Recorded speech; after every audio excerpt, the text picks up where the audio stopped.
discussion. But it's to the point now where I expect, and I've been to a few COP meetings, Montreal, Cancun, and so on, and didn't get close to the negotiating table. In fact, I didn't have much interest in listening to the negotiations. There was lots more going on at COP besides the lawyers and the politicians.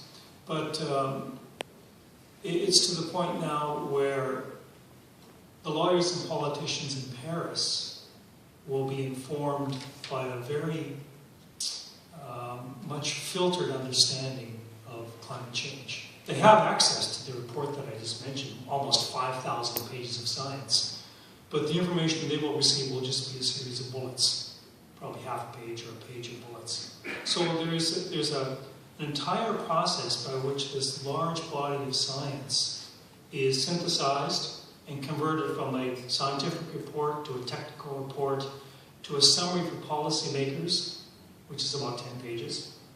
And then the summary for policymakers is reduced to a few bullets for the sake of politicians. And really, to my knowledge, and I've consulted my colleagues in Ottawa before I made these remarks, but I have some colleagues, scientific colleagues in Ottawa who, because they work for the government, they have a responsibility of briefing their ministers.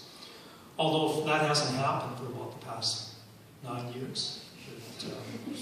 It's just a fact that we all are aware of, that the government has not consulted with scientists.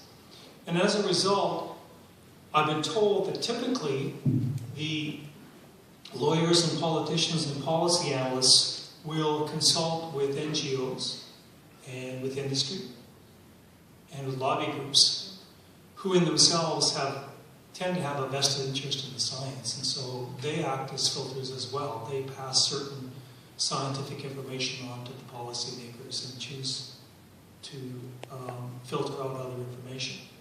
So it's become quite a complex and convoluted process by which the science of climate change gets through to the people that do the negotiations. And we'll be sitting at the negotiating table in Paris in a few weeks.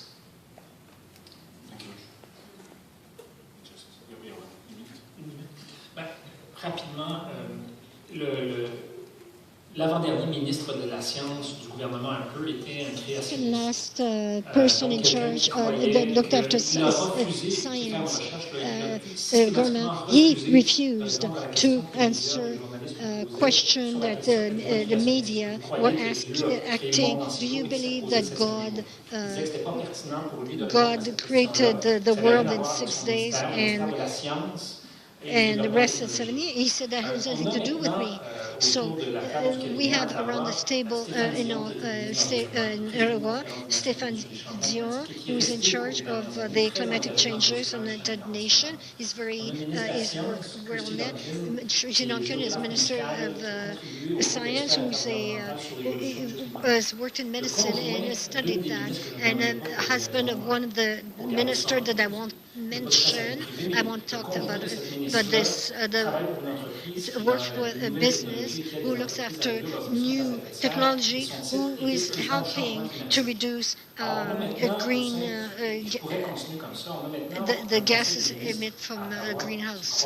And they believe in the science, and they believe that it's important to fight for means that will help the climatic change. But at least we will have more progress than we've done in the last 10 years.